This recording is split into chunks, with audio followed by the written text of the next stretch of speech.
여러분, 스페이스X 하면 보통 뭐가 떠오르세요?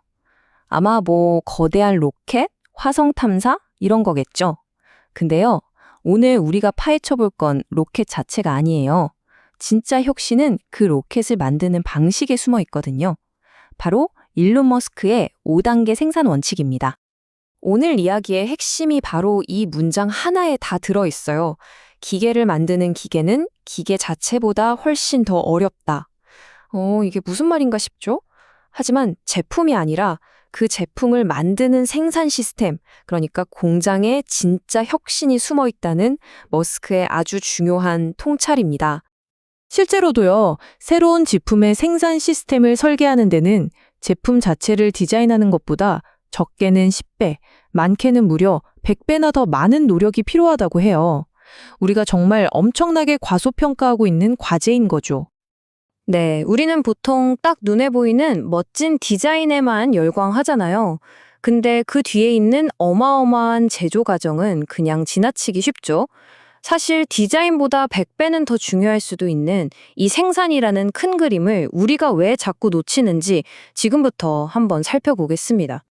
많은 사람들이 그냥 이렇게 생각해요. 디자인만 딱 나오면 공장에서 찍어내는 건 그냥 복사기처럼 누르면 되는 거 아니야?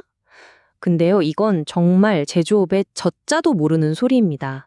현실은요, 이 시소의 반대편, 바로 저 공장이 훨씬 더 무겁고 복잡한 문제라는 거죠.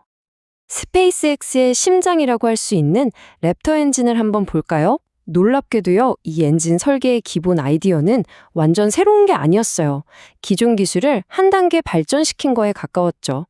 진짜 문제는 오른쪽에 있었습니다.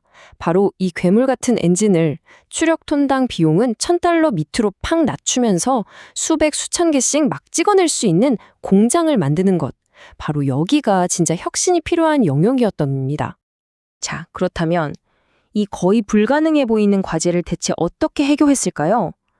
여기서 바로 머스크의 비효율과 싸우는 5단계 원칙, 그의 생산 알고리즘이 등장합니다. 이건 그냥 좋은 조언 목록 이런 게 아니에요. 반드시 순서대로 아주 엄격하게 따라야만 하는 지침입니다. 바로 이 5가지입니다. 첫째, 요구사항 의심하기. 둘째, 부품이나 프로세스를 삭제하기. 셋째, 단순화하고 최적화하기. 넷째, 사이클 시간 단축. 그리고 마지막 5번째가 바로 자동화입니다. 스페이스X에서는 이 순서를 정말 칼같이 지킨다고 해요. 여기서 제일 중요한 건 바로 이 순서입니다.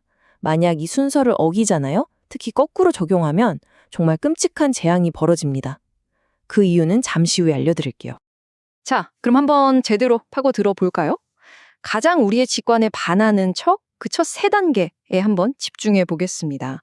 이 단계들은요, 사실 불필요한 복잡성을 자꾸만 추가하려는 우리 본능과의 싸움이라고 할 수 있어요. 첫 번째 원칙은 아주 간단합니다. 모든 요구사항을 용의자처럼 대하라는 거예요. 특히 아주 똑똑한 사람이 만든 요구사항일수록 더 위험합니다. 왜냐하면 우리가 그 권위에 눌려서 질문 자체를 안 하게 되거든요.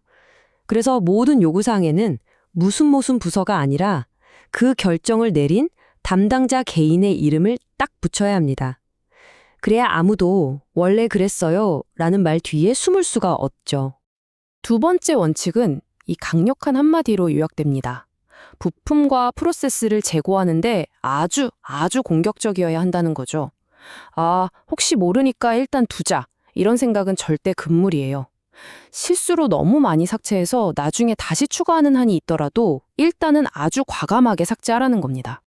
스타쉽 로켓의 방향을 제어하는 이 그리드 핀이 정말 완벽한 예시입니다. 처음에 요구사항은 이거였어요. 상승할 때 공기 저항 줄여야 하니까 핀을 접는 복잡한 장치를 만들어라. 근데 팀이 1단계 원칙에 따라서 질문을 던졌죠. 근데 진짜로 접어야 돼요?